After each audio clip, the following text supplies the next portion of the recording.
الحمد لله رب العالمين والعاقبة للمتقين والصلاة والسلام على سيد الأنبياء والمرسلين أما بعد فأعوذ بالله من الشيطان الرجيم بسم الله الرحمن الرحيم قل انما انا بشر مثلكم آمنت بالله صدق اللہ العظیم وصدقہ النبی الکریم۔ محبت کے ساتھ حضور کی بارگاہ میں ایک بار محبت سے درود پاک پڑھ لیجئے۔ اللہم صلی علی سیدنا مولانا محمد وآلہ وصحبہ وبارک وسلم۔ میں اپنی ناقص عقل اور محدود علم کے مطابق بات کروں گا، اور اللہ تعالیٰ سے دعا ہے اللہ تعالیٰ ہمیشہ سچ کہنے کی، عمل کرنے کی توفیق عطا فرمائے۔ عقیدے کی بات کریں گے انشاءاللہ۔ اصل میں ہم یہ سمجھتے ہیں کہ جو ہم سے اگینسٹ لوگ ہیں، جو دوسرے لوگ ہیں جنہیں کہتے ہیں کہ فرقہ واریت فرقہ ہے، دوسرا فرقہ ہے، تو ایسا نہیں کہ فرقہ یہ خود بخود بن جاتا ہے۔ کوئی نہ کوئی اختلاف ہوتا ہے جس کی وجہ سے یہ فرقہ بنتا ہے، کوئی نہ کوئی ایسا مسئلہ ہوتا ہے جس کی وجہ سے یہ فرق آ جاتا ہے، اور ایسا نہیں کہ یہ چھوٹی چھوٹی معمولی سی باتوں سے فرق آیا ہے۔ اگر سامنے والے میلاد نہیں مناتے، 11ویں نہیں مناتے، یہ اتنا بڑا مسئلہ نہیں ہے۔ ہم قبروں پر اذان دے دیتے ہیں، یہ بڑا مسئلہ نہیں ہے۔ ہم نیاز لگاتے ہیں، یہ مسئلہ نہیں ہے۔ اصل جو بڑا مسئلہ ہے اختلاف کا وہ یہ ہے، چند مسئلے ایسے ہیں جو ان کی کتابوں میں لکھے ہیں، تو ہمیں کم سے کم یہ معلوم ہونا چاہیے۔ ایسا نہیں کوئی منہ اٹھا کر کہہ دے کہ یار یہ بات بات پر یہ فرقے بنا لیتے ہیں۔ بات چھوٹی نہیں، بات بہت بڑی ہے، جس میں سے چند باتیں یہ ہیں کہ الحمدللہ ہم حضور علیہ الصلوۃ والسلام کو عالم الغیب، اللہ کی عطا سے عالم الغیب مانتے ہیں کہ اللہ نے اپنے حبیب کو جب چاہا جتنا چاہا علم غیب عطا فرما دیا، اور اللہ رب العزت کے علم کی بات کری جائے تو اللہ کا علم حضور کے علم کے آگے سمندر ہے، اور اس سمندر کے آگے حضور کا علم ایک قطرہ ہے۔ اور جب حضور کے علم کی بات آ جائے تمام عالم کے جتنے بھی علوم ہیں ان کو سب کو جمع کر لیا جائے، وہ حضور کے سمندر والے علم کے آگے ایک قطرہ ہے۔ تو ایک تو یہ بڑا مسئلہ کہ ہم عالم الغیب حضور کو مانتے ہیں، دوسرا ہم حضور علیہ الصلوۃ والسلام کو حاضر و ناظر جانتے ہیں، اور تیسرا یہ کہ ہم حضور علیہ الصلوۃ والسلام کو حیات مانتے ہیں، مددگار مانتے ہیں اللہ کی عطا سے، اور سب سے بڑھ کر کہ ہم حضور علیہ الصلوۃ والسلام کو بشر بھی مانتے ہیں، نور بھی مانتے ہیں۔ کبھی بشریت غالب تو کبھی نورانیت غالب۔ جب آمنہ کی کوکھ میں ہوں تو بشر، جب ولادت ہو جائے تو نور غالب، جب آپ کھیل رہے کود رہے ہوں تو آپ بشریت غالب، اور جب آپ کا سینہ چاک کیا جائے، شک کے صدر کیا جائے، تو جب آپ کا نور غالب، تو کبھی نور غالب تو کبھی بشریت غالب۔ تو آج اتنی ساری باتیں نہیں، صرف بشریت اور نورانیت پہ مختصر سی بات کرتے ہیں، وہ بھی قرآن سے اور انشاءاللہ حدیث مبارکہ سے اللہ کی توفیق سے۔ اور یہ ایسا نہیں کہ کوئی بھی مسئلہ ہمارا قرآن اور حدیث سے ہٹ کر ہے، نہیں، الحمدللہ سنیوں کا جتنے بھی جواز ہیں سارے صحیح حدیثوں سے اور قرآن مجید کی واضح آیتوں سے، بس پھیر ہے سمجھنے کا پھیر ہے۔ آپ نے سنا ہوگا کہ سامنے والوں سے کوئی بات کری جائے نا، کہ اگر ان سے کہا جائے تو معاذ اللہ وہ اپنی کتابوں میں جو لکھتے ہیں نا کہ حضور علیہ الصلوۃ والسلام بشر ہیں، اور ان کا خیال، ان کا تصور نماز میں آ جائے، معاذ اللہ نماز نہیں ہوتی، ان کی دلیلیں پیش کرتے ہیں معاذ اللہ۔ تو حضور علیہ الصلوۃ والسلام کو دیوار کے پیچھے کا علم نہیں، اور حضور علیہ الصلوۃ والسلام کو جیسا علم ہے ایسا علم تو پاگلوں کو اور جانوروں کو ہے معاذ اللہ۔ اس طرح کی ان کی کتابوں میں باتیں لکھی ہوئی ہیں۔ اور حضور علیہ الصلوۃ والسلام بشر ہیں، وہ کہتے ہیں کہ قرآن میں ہے، کیا کہتے ہیں؟ قل انما انا بشر مثلکم، حضور نے فرمایا، اللہ نے فرمایا اے حبیب تم فرما دو کہ میں تمہاری طرح بشر ہوں۔ آج اس پہ تھوڑا سا کلام کریں گے۔ اس سے پہلے میں آپ کو بتاؤں کہ قرآن مجید میں 3 قسم کی آیات بینات ہوتی ہیں۔ پہلی قسم الف لام میم، یہ وہ قسم ہے کہ نہ الف کا ترجمہ کوئی کر سکا، نہ لام کا ترجمہ کوئی کر سکا، نہ میم کا کوئی ترجمہ کر سکا، لیکن ترجمہ تو ہے، کچھ تو ہے کہ جبرائیل امی آئے حضور علیہ الصلوۃ والسلام کی بارگاہ میں، الف لام میم میں سمجھ گیا، الف میں سمجھ گیا، آگے لام میں سمجھ گیا، آگے میم میں سمجھ گیا۔ پھر حضور علیہ الصلوۃ والسلام جب یہ سمجھ گئے، پھر آگے لا ریب فیہ ھدی للمتقین، اتنا پڑھتے گئے پھر نہیں حضور نے کہا، حضور نے پھر نہیں فرمایا کہ میں سمجھ گیا، کیونکہ حضور جانتے تھے، باقی سب تو جبرائیل بھی جانتا ہے، لیکن یہ الف لام میم یہ راز ہے، یہ میں ہی جانتا ہوں، میرا رب جانتا ہے۔ تو اس سے یہ بھی پتہ چلتا ہے کہ جبرائیل امی جو تھے نا، مبلغ تھے، معلم نہیں تھے، حضور کو پڑھانے نہیں آئے تھے، وہ حضور کے پاس اللہ کا کلام لے کر آئے تھے، اور اللہ کی یہ منشا بھی تھی کہ قرآن مجید میں کچھ آیتیں ایسی بھی ہوں جو کوئی نہ سمجھ سکے، صرف میرا محبوب سمجھ سکے۔ وہ بڑا کہتے ہیں نا قرآن میں ہے، قرآن میں ہے، الف لام میم بھی تو قرآن میں ہے، طٰہٰ بھی تو قرآن میں ہے، یاسین بھی تو قرآن میں ہے، اور یہی نہیں، اب حضور علیہ الصلوۃ والسلام یہ جو قرآن کی آیتیں ہیں، ان کو کہتے ہیں مقطعات، حروف مقطعات، مفردات بھی کہا جاتا ہے ان کو، تو ان سے مسئلہ اخذ نہیں ہوتا، ان کا ترجمہ نہیں ہوتا، اور ان سے عقیدہ بھی نہیں بنتا۔ پہلی قسم تھی یہ کہ حروف مقطعات جو ہیں اس سے ترجمہ بھی نہیں ہوتا، اور نہ ہی تو مسئلہ نکالیں گے کیسے جب اللہ کی ہمیں پتہ ہی نہیں ہے مراد کیا ہے، تو ہم کیسے اس سے مسئلہ اخذ کریں گے، اور کیا ہم اس سے اپنا عقیدہ بنائیں گے۔ تو دوسری قسم ہوتی ہے، جیسے مثال کے طور پہ اللہ رب العزت نے قرآن مجید فرقان حمید میں ارشاد فرمایا، ید اللہ فوق ایدیہم، میرا ہاتھ ہے ان کے ہاتھوں پر۔ اب یہاں تو گڑبڑ ہو جائے گی، اگر اللہ کا ہاتھ مان لیا تو یہ تو بڑا مسئلہ ہو جائے گا، اگر اللہ کا ہاتھ مانے گا تو پھر شولڈر ماننا پڑے گا، ورنہ ہاتھ فٹ کہاں ہوگا، اور پھر سینہ، پھر پیٹ، پھر دو پاؤں، تو یہ اللہ کو ماننے گئے تھے بت بنا دیا پورا کا پورا۔ تو یہ جو دوسری آیتیں ہوتی ہیں، یہ آیتیں ایسی ہوتی ہیں جن کو مشتبہات، آیتیں مشتبہات کہتے ہیں۔ تو یہ مشتبہ آیتیں، تو اس میں جو ترجمہ ہے اصل میں اللہ کی مراد ظاہر نہیں ہے۔ اگر اللہ کی مراد ظاہر ہوتی، ید اللہ فوق ایدیہم، ید مانے ہاتھ، اللہ کا ہاتھ، اللہ جسم سے پاک، جسمانیت سے پاک، اللہ مکان میں رہنے سے پاک، اللہ اسٹیچو بننے سے پاک، تو اللہ رب العزت، اسی طرح ایک آیت ہے جیسے اللہ نور السماوات والارض مثل نورہ فی مصباح المصباح فی زجاجہ۔ اب اس کے اندر اللہ کیا فرما رہا ہے کہ اللہ اپنے نور کی مثال دے رہا ہے، مثل نورہ۔ اب ان سے میں کہتا ہوں یہ بھی تو قرآن میں ہے، اللہ تو بے مثال ہے، پھر اللہ اپنے نور کی مثال دے رہا ہے، تو اگر اس کا ترجمہ کر کے ہم نے عقیدہ گھڑ لیا، بنا لیا، تو ہم تو برباد ہو گئے۔ کیوں؟ ہمارا ایمان ہے اللہ بے مثل ہے، نہ اس کی صفات کی کوئی مثل ہے، نہ اس کے نور کی، نہ اس کی ذات کی کوئی مثل ہے، پھر بھی اللہ قرآن میں فرما رہا ہے مثلو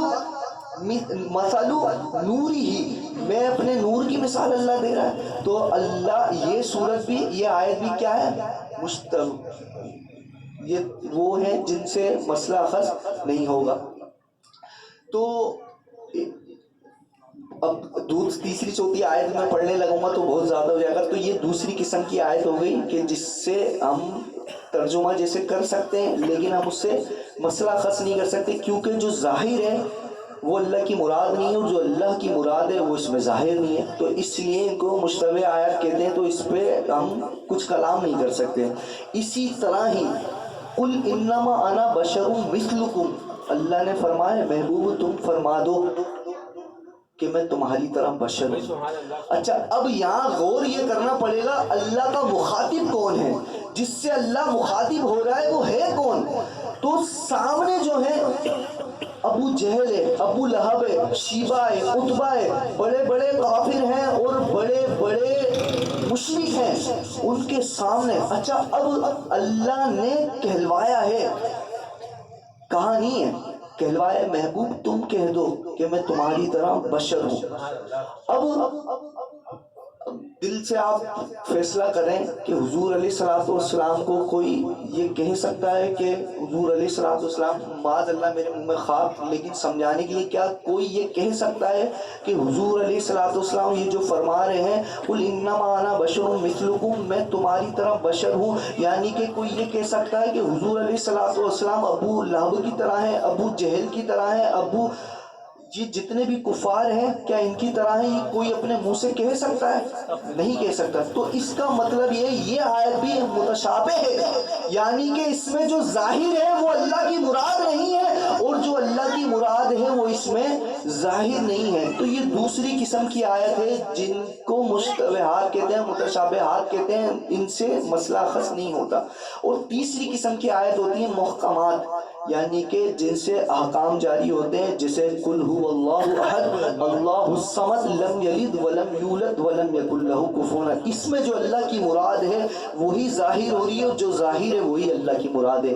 اور جیسے لقد من اللہ علی المؤمنین، لقد کان لکم رسول قد جاءکم من اللہ نور و کتاب مبین، یہ بھی محکمات ہے، یعنی اس میں اللہ کیا کہہ رہا ہے کہ میں نے تمہیں ایک نور دیا اور کتاب مبین دی۔ اب اس میں نور حضور علیہ الصلوۃ والسلام کو کہا جا رہا ہے کہ حضور علیہ الصلوۃ والسلام نور ہے، اور قرآن کتاب مبین، یہ بھی محکمات ہے۔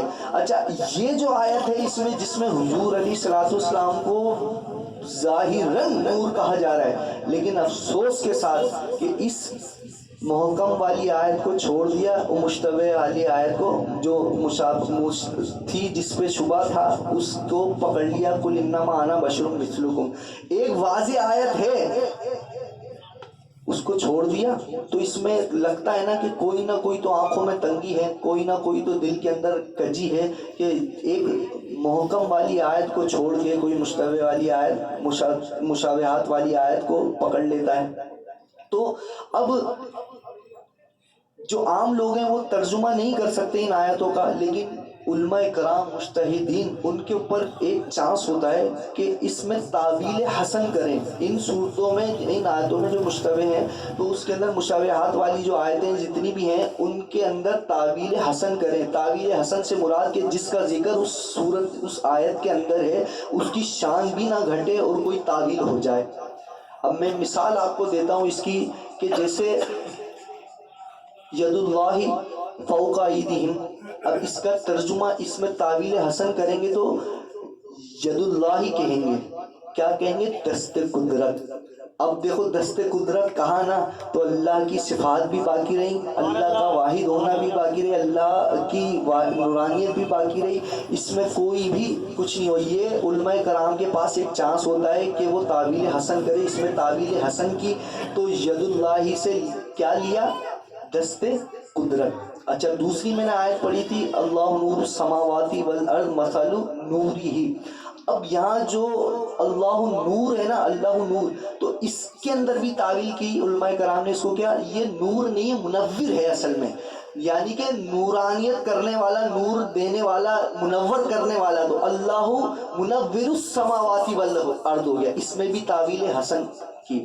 اچھا، آپ یہاں آئے ہوئے ہیں، تھوڑی تکلیف بھی ہو رہی ہے اور پریشانی بھی ہے، سردی بھی ہے، پھر بھی آپ مجھ ان پڑھ جاہل گوار کی تقریر سننے کے لیے بیٹھے ہوئے ہیں۔ تو آپ یہاں جاہل ان پڑھ کی تقریر سننے کے لیے بیٹھے ہوئے ہیں، آپ یہاں سے فارغ ہو کر جائیں اور کہیں کہ بھائی ہم محفل میں گئے تھے، گھر والوں نے پوچھا کہاں سے آ رہے ہو، گھر والوں سے کہا کہ ہم ایک محفل میں گئے تھے، وہاں حافظ ایاز اقبال تھے، انہوں نے بڑی شاندار نعت پڑھی، اور ایک منقبت کڑی محمود اقبال تھے، اور مبشر قادری تھے، ہمارے کاظم بھائی تھے، اور ہمارے اسرار بھائی تھے، عدنان بھائی تھے، اور ایک ان پڑھ مولانا تھا، اس کی تقریر سنی۔ تو بھائی ان پڑھ مولانا، مولانا ہے تو ان پڑھ نہیں، ان پڑھ ہے تو مولانا نہیں، تو یہ تم بات کیا کر رہے ہو؟ اور میں آپ سے بھی پوچھتا ہوں، میں 1000 بار اپنے آپ کو ان پڑھ کہہ لوں، جاہل کہہ لوں، کیا آپ میں مجال ہوگی کہ آپ مجھے ان پڑھ اور جاہل کہہ لیں؟ نہیں ہوگی۔ کیا یہ بندے کی عاجزی، خاک ساری ہوتی ہے کہ وہ یہ کہے کہ میں ان پڑھ ہوں، میں جاہل ہوں؟ لیکن حقیقت میں اگر کوئی جاہل مائک پر بیٹھ جائے اور وہ اپنے آپ کو کہے میں ان پڑھ ہوں، جاہل ہوں، تو وہ تو سچ ہی کہہ رہا ہے نا۔ بڑے بڑے ممبروں پہ بھی آج کل بیٹھ جاتے ہیں، تو وہ وہاں پر خاک ساری نہیں ہوگی، وہاں حقیقت ہوگی۔ اور ایک اور، اگر میرا استاد آ جائے میرے پیر صاحب آ جائیں اور وہ مجھے اگر کہہ دیں کہ ان پڑھ جاہل، تو وہ میرے لیے سند بن جائے گا، سند بن جائے گا۔ عمر بن حشام لیڈر تھا مشرکین کا، لیکن حضور علیہ الصلوۃ والسلام نے ایک بار ابو جہل کہہ دیا، سند بن گئی قیامت تک۔ وہ ابو الحکمہ تھا، حکمتوں کا باپ تھا، اسے اپنا لیڈر مانتے تھے، لیکن رسول اللہ کیونکہ بڑے تھے انہوں نے ایک بار کہا ابو جہل، تو ابو الحکمہ ابو جہل بن گیا، قیامت تک ابو جہل بنے۔ تو پتا چلا کہ اگر کوئی بڑا، اب یہ نکتہ سمجھیے گا، کوئی بڑا اگر کہہ دے تو وہ سند ہے، اور کوئی اگر عاجزی انکساری میں اپنے آپ کو کہے تو اس کی خاک ساری ہے۔ تو اسی لیے اللہ رب العزت نے کہا قل انما انا بشر مثلکم، اے مولا تو نے کیوں نہیں کہا کہ محمد صلی اللہ علیہ وسلم تمہاری طرح بشر ہے؟ تو نے کیوں نہیں کہا؟ اپنے حبیب سے کیوں کہلوایا؟ اللہ نے اس لیے نہیں کہا میں بڑا ہوں، اگر میں کہہ دیتا تو یہ سند بن جاتی اور آپ کہیں گے تو یہ مان جائیں گے یہ حملہ کا تو وہ لال ہے جو نیچے بیٹھے بیٹھے آسمان پر چاند کے دو ٹکڑے کر دے، ابو جہل کی مٹھی میں کنکر ہو تو وہ کلمہ پڑھنے لگے، درخت کو اشارہ کرے تو جڑوں کے ساتھ اٹھ کر آئے الصلاۃ والسلام علیکہ یا رسول اللہ کہنے لگے، اور حجر بھی سلام کرے تو شجر بھی سلام کرے، اونٹنی آ جائے سجدہ کرے اور ہرنی آ جائے پناہ لینے، اونٹ آ جائے شکایت کر رہے، تو پتہ چلے گا جب یہ کہیں گے قل انما انا بشر، یہ تو وہی ہے جو اشارے سے چاند توڑ دیتا ہے، تو یہ خاک ساری کر رہے ہیں، یہ انکساری کر رہے ہیں، یہ عاجزی کر رہے ہیں، لیکن افسوس اس بات کو نہ سمجھا اور کہہ دیا کہ قرآن میں تو ہے۔ تو اللہ رب العزت نے اپنے محبوب سے یہی فرمایا۔ اچھا اب ایک ہم دکھتے ہیں ہماری نمود جانوروں کی طرح، ہماری گروتھ جانوروں کی طرح، ہماری شکل جانوروں کی طرح، ہماری پیاس جانوروں کی طرح، ہماری بھوک جانوروں کی طرح، ہماری سیکس جانوروں کی طرح، ڈلیوری جانوروں کی طرح، مطلب ہمارے اندر جانوروں کی کم سے کم 10 صفتیں ہیں، 10 صفتیں لیے ہوئے جانوروں کی دھڑلے سے گھوم رہے ہیں، اور صرف ایک صفت جو مصطفیٰ جان رحمت میں قل انما انا بشر مثلکم، ایک صفت کی وجہ سے ہم جیسے ہیں، ہم جیسے ہیں، اور ہم جو جانوروں کی عادت 10 صفتیں لے رہے، کبھی ہم نے تو نہیں کہا جانور جیسے ہیں، جانور جیسے، ایک صفت پکڑ کے تو بھول گئے، لیکن وہ نور والی صفت بھول گئے کہ کبھی حضور نور ہے تو کبھی بشر ہے، کبھی بشر ہے تو کبھی نور ہے، کبھی نور غالب تو کبھی بشریت غالب، کبھی بشریت غالب تو کبھی نورانیت غالب، لیکن ان کی آنکھوں میں صرف بشر ہی کیوں نظر آیا؟ تو یہ وہ آیت تھی کہ جس سے مسئلہ اخذ نہیں کیا گیا۔ اچھا یہاں تو حضور نے فرما دیا، کافر سامنے موجود تھے، مشرکین سامنے، قل انما انا بشر مثلکم، حضور علیہ الصلوۃ والسلام نے یوم وصال کے روزے رکھنے شروع کر دیے، صحابہ کرام نے بھی نقل کری، کیونکہ حضور کی نقل ہی سنت ہے اور سنت پر عمل کرنا پڑتا ہے۔ صحابہ کرام دن بہ دن کم ہوتے جا رہے ہیں، کم ہوتے جا رہے ہیں، کم ہوتے جا رہے ہیں، نہ سحری ہوتی ہے نہ افطاری ہوتی ہے، یوم وصال کے روزے ایسے ہوتے ہیں۔ اور جب صحابہ کرام کی تعداد کم ہوگی، حضور نے دریافت کیا کہ صحابی کہاں ہیں میرے؟ کہا وہ یوم وصال کے روزے رکھ رہے ہیں۔ حضور علیہ الصلوۃ والسلام نے صحابہ کرام کو بلایا اور ان سے کیا کہا؟ ایکم مثلی، تم میں کون ہے میری مثل؟ کافروں سے، یہاں کافر ہیں، یہاں کہہ رہے ہیں قل انما انا بشر مثلکم، یہاں مسلمان ہیں حضور کے سامنے، ایکم مثلکم، تم میری مثل ہو سکتے ہو، یہاں کہہ رہے ہیں کوئی میری مثل نہیں، یہاں کہہ رہے ہیں ہاں تمہاری طرح ہوں، اور یہاں کہہ رہے ہیں کوئی میری مثل نہیں۔ تو یہ بات کیا سمجھ میں نہیں آئی؟ سمجھنے والی ہے نا، ایکم مثلکم، میری مثل ہے کون؟ کوئی بھی مثل نہیں۔ تو الحمدللہ حضور علیہ الصلوۃ والسلام بے مثل بشر ہیں اور بے مثل نور ہیں، ایسا نہیں۔ اور یہ تو میں نے ایک صفت کی بات کری ہے نا، کیونکہ وقت بہت کم ہے تو مختصراً یہ آپ کو سمجھ میں آ جانی چاہیے کہ الحمدللہ ہمارا یہ جو عقیدہ ہے نا، بھونڈا عقیدہ نہیں ہے، یہ اللہ کا شکر ہے قرآن و حدیث سے ثابت شدہ ہے، حضور حیات بھی، یہ انشاءاللہ آگے موقع ملیں گے تو ایک ایک صفت پہ انشاءاللہ کلام کریں گے۔ اب حضور کا ذکر تو یہ ہوا مختصراً، تو آج 11ویں بھی 12ویں بھی منائی جا رہی ہے اور 11ویں بھی منائی جائے گی. تو اس کے لیے 11ویں کے لیے صرف 10 منٹ انشاءاللہ دل کے کانوں سے سنیں گے تو انشاءاللہ سرور آئے گا. اور سرور آنے سے پہلے سب درود و سلام پڑھیں. صلاۃ والسلام علیکم وعلی آلک و اصحابک یا حبیب اللہ.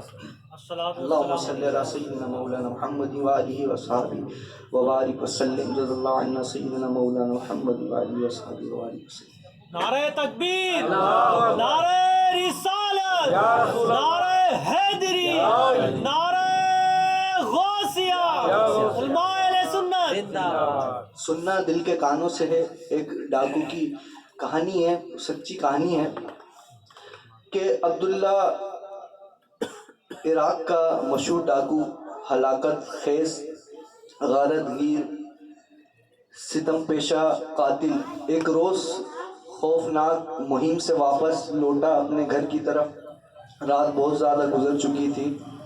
ساتھیوں نے رخصت ہوتے وقت دریافت کیا سردار اگلی مہم کب تک شروع ہوگی. نہ جانے کیا بات تھی کہ اس سوال سے عبداللہ کے چہرے پر خوشی کا کوئی نشان ظاہر نہ ہوا اور نہایت بے دلی کے ساتھ اس نے جواب دیا، ابھی میں کچھ نہیں کہہ سکتا. مہم کی تیاری کی اطلاع تمہیں وقت سے پہلے دے دی جائے گی. اور ساتھیوں کو رخصت کر کے جب وہ اپنے بستر پر آ کر لیٹا، ایک نامعلوم سی کسر کا اس کے دل پر ایسا بوجھ تھا کہ وہ 1000 کوششیں کرنے کے باوجود سو نہیں پا رہا تھا. 1000 کوششیں کر رہا تھا کہ اسے نیند آ جائے، لیکن 1000 کوششوں کے بعد اسے نیند نہیں آ رہی تھی. اچانک اس کے دل میں ایک احساس ہوا، اسے محسوس ہوا. کیا محسوس ہوا؟ کہ اس کے دل کے دروازے پر کوئی دستک سی دے رہا ہے. وہ حیرانگی کے عالم میں اٹھ کے بیٹھ گیا لیکن غفلتوں کی نیند بہت گہری تھی. اس نے غفلت میں زندگی گزاری تھی تو غفلت کی نیند بہت گہری تھی. وہ منہ پھیر کر پھر لیٹ گیا، لیکن اب جو یہ لیٹا نا تو اب اس کے دل کا دروازہ نیم باز ہو چکا تھا. عاطف غیب کی سرگوشیوں کے لیے اب گنجائش نکل آئی تھی. اچانک دل کے روزن سے کسی نے بہت دھیمی آواز سے کہا، ظالم پیچھے پلٹ کے تو دیکھ، نامہ اعمال، نامہ زندگی کا ایک ایک ورق تیرا سیاہ ہو چکا ہے. مظلوموں کی آہ، بے گناہوں کا خون اور معاصی کے بوجھ سے تیری مغرور گردن اب ٹوٹنا ہی چاہتی ہے. اب تیری یہ مغرور گردن عاصی کے بوجھ سے ٹوٹنا ہی چاہتی ہے. تو باغی مجرم کی طرح خدائے قہار کے سامنے جب کھڑا کیا جائے گا تو دہشت اور جلال سے تیرا کلیجہ پھٹ جائے گا. اگر تو انجام کی رسوائی سے، جہنم کے ہولناک عذاب سے بچنا چاہتا ہے تو اب بھی وقت ہے. کھڑا ہو اور اپنے خاکی جسم سے شیطان کی پہرن کو اتار کر پھینک دے. اللہ کی رحمت و کرم کے دروازے ابھی کھلے ہوئے ہیں. جیسے بھی ممکن ہو اپنے روٹے ہوئے مولا کو راضی کر لے. اپنے روٹے ہوئے مولا کو راضی کر لے. یہ عاطف غیب کی خاموش صدائیں تیز نشتر کی طرح عبداللہ کے کلیجے سے پار ہو گئی. تڑپتے ہوئے بسمل کی طرح اسے گھائل کر دیا. اب اس کے دل کے اندرونی حس جاگ اٹھی تھی. عمر بھر کی کثافتوں کا غبار آنکھوں کی راہ سے سیلاب کی طرح بہہ رہا تھا. اب عالم مضطرب میں عبداللہ اپنے بستر سے اٹھا اور اپنے قابل اعتماد ساتھی جعفر کے گھر پہنچا. عبداللہ کی بے وقت آمد سے جعفر گھبرا اٹھا. اس نے جلدی سے پوچھا کہ سردار کسی فوری مہم کی تیاری ہے؟ تو عبداللہ نے آپ دیدہ ہو کر کہا، ہاں آج زندگی کی سب سے بڑی مہم ہے میرے دوست. اور پھوٹ پھوٹ کر وہ رونے لگا. اچانک تمہیں کیا ہو گیا سردار؟ ہچکیاں بھرتے ہوئے عبداللہ نے جواب دیا، جعفر اس وقت ہولناک تباہی کے دہانے پہ کھڑا ہوا ہوں، زندگی کی سیاہ کاریاں اور اس کے انجام کے تصور سے میرا دل بیٹھا جا رہا ہے۔ خدارا مجھے بتاؤ، غفلت میں جو عمر کا حصہ میں نے گزارا ہے، کیا اس کی کسی طرح تلافی ہو سکتی ہے؟ کیا اس رحمت خاص کا سراغ لگ سکتا ہے کہ جس کے تئیں نامہ اعمال کی سیاہی دھونے کے لیے دیدائے شرمسار کا فقط ایک آنسو کافی ہو؟ یہ کہتے کہتے عبداللہ کی آواز گلے میں پھنس گئی اور وہ خاموش ہو گیا۔ جعفر نے غمسار کی طرح چارہ گر کی آواز میں جواب دیا، تمہیں دل کے رقت انگیز انقلاب اور سوز و گذاز کی یہ نئی منزل مبارک ہو سردار، لیکن افسوس تمہاری طرح اس کوچے سے میں بھی نہ آشنا ہوں، لیکن البتہ میں اتنا جانتا ہوں کہ جو اللہ کی تلاش میں نکلتے ہیں، اللہ کی تلاش میں نکلنے والے سب سے پہلے کسی پیر کامل کی تلاش کرتے ہیں، اور پیر کامل کی تلاش کر کے اس کو پا لینے کے بعد خدا یابی کی منزلیں اس کے بہت قریب ہو جاتی ہے۔ اور سنا ہے کہ اللہ تک بار یابی کا یہی ایک راستہ کھلا ہوا ہے اور باقی سارے راستے بند ہو چکے ہیں۔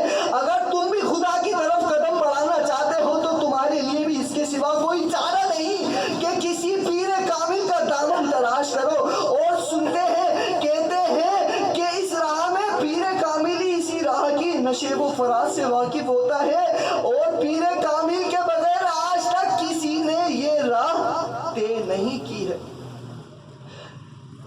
یہ جواب سن کر عبداللہ کا چہرہ، آنکھیں چمکنے لگی اور سوکھا ہوا چہرہ ایسے کھل اٹھا جیسے پاس کی تاریکیوں میں سے کوئی امید کی اسے کرن نظر آ گئی ہو۔ غم گسار شکر گزاری کی زبان میں عبداللہ نے جعفر کی ہمدردیوں کے جواب میں یوں کہا، اے میرے درینہ ہمدرد ہمدم، تمہاری غم گسار رہنمائی کا بہت شکریہ۔ تم نے جیسے میرے جلتے ہوئے زخموں پہ تسکین کا مرہم سا رکھ دیا ہو، لیکن پیر کامل کی تلاش کرنا، یہ اس کی پہچان کرنا، یہ میرے لیے آسان نہیں ہے، یہ عمر کوئی میرے لیے آسان نہیں ہے۔ تو جعفر تم ہی کچھ ایسا کرو، تم ہی وہ مجھے راستہ دکھاؤ۔ جعفر میں اندھیروں میں بھٹک رہا ہوں، مجھے روشنی کا چراغ دکھاؤ، میں اپنے رب کی طرف پلٹنا چاہتا ہوں، میری رہنمائی کرو، اور میں گھائل ہوں، میرے زخموں کی ٹیسوں کا کوئی مرہم کرو۔ اب جعفر نے جواب دیا، سردار میرا شکریہ ادا کر کے مجھے شرمندہ نہ کرو، مجھے شکریہ ادا کر کے مجھے شرمندہ نہ کرو۔ تمہاری پیاس اگر میرے جگر کے خون سے بجھتی ہے تو میں اپنے آپ کو اس کے لیے تیار سمجھتا ہوں کہ میں اپنا جگر کاٹوں اور تمہاری پیاس بجھا دوں، لیکن افسوس کہ یہ پیاس پانی سے نہیں بجھتی بلکہ تجلیات کی خنکی سے بجھتی ہے۔ تو تم سردار اس سے ناواقف نہیں ہو کہ تمہاری اور میری صحبت ایک ہی ہے، جس طرح تم ہو اسی طرح میں ہوں۔ مجھے بھی کسی پیر کامل کا نہیں پتا، مجھے نہیں ان چشموں کا پتا، میں ان سے نہیں گریزا رہا ہوں جن چشموں سے اعمال اور خیال کی طہارت ہوتی تھی۔ مجھے بھی کوئی تجربہ نہیں، لیکن یہ یقین ہے مجھے، میں یہ جانتا ہوں کہ اللہ کے ولی کی، کامل ولی کی تلاش ہی اللہ کی تلاش کا نقطہ آغاز ہے۔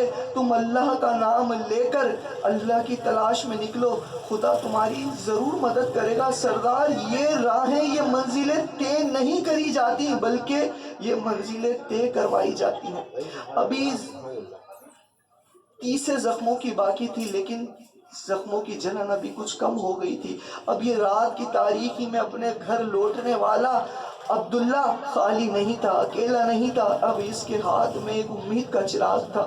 اب یہ گھر آیا، گھر کا وہ گوشہ تلاش کیا جہاں کوئی نہیں تھا، جہاں تنہائی تھی، جہاں خاموشی تھی، جہاں اندھیرا تھا اس نے آسمان کی طرف نظر ڈالی، رات بہت گزر چکی تھی، اس نے دیکھا کہ اس نے محسوس کیا آسمان پر اللہ کے فرشتے رحمت کے دروازے کھول رہے ہیں، رحمت کے دروازے کھل رہے ہیں، اور اتنے میں ہی آسمان سے نور کا قافلہ زمین پر اتر گیا جیسے کسی فروز بخت کی دعا قبول ہو گئی ہو، اور اسی عالم میں اس نے اپنے سر کو جھکا لیا اور اللہ سے یوں آہو بکا کرنے لگا، گریہ ازاری کرنے لگا۔ کبھی کبھی یہ آوازیں آنے لگی، اے مغفرت اور کرم کے والی، شرمسار مجرم کو اپنی رحمت کے وسیع دامن میں پناہ دے دے۔ اے تیرا بختوں کی امید گاہ، میں اپنی زندگی کی خطاؤں سے تائب ہو کر تیری بارگاہ میں لوٹ رہا ہوں۔ تو اپنی اونچی بارگاہ سے ایک فریادی کی پکار کو سن لے، تو اپنی اونچی بارگاہ سے ایک فریادی کی پکار کو سن لے۔ تیرا مجرم تیرے پاس حاضر ہے، میں تیری بارگاہ میں قدم بڑھانا چاہتا ہوں۔ اے کریم اللہ، تو مجھ پر اپنا رحم کر دے، میں نے اب تائب ہو کر تیری بارگاہ میں رجوع کرنے کی کوشش شروع کر دی ہے، تو مجھ پر رحم کر اور کسی پیر کامل تک مجھے پہنچا دے تاکہ وہ تیری دہلیز تک مجھے پہنچا دے، اور میں تیری بارگاہ عظمت کے سامنے پھوٹ پھوٹ کر روتا رہوں گا، مچل مچل کر تڑپتا رہوں گا، زار زار کر کر فریاد کرتا رہوں گا، تب تک کہ تو مجھ سے راضی نہ ہو جائے۔ اس طرح اللہ تعالیٰ سے وہ دعائیں کرنے لگا، جلدی جلدی اس نے دعائیں مکمل کری، اور صبح کے انتظار میں اس نے اپنی جب آنکھیں کھولی تو اس کے دل میں امید کی کرن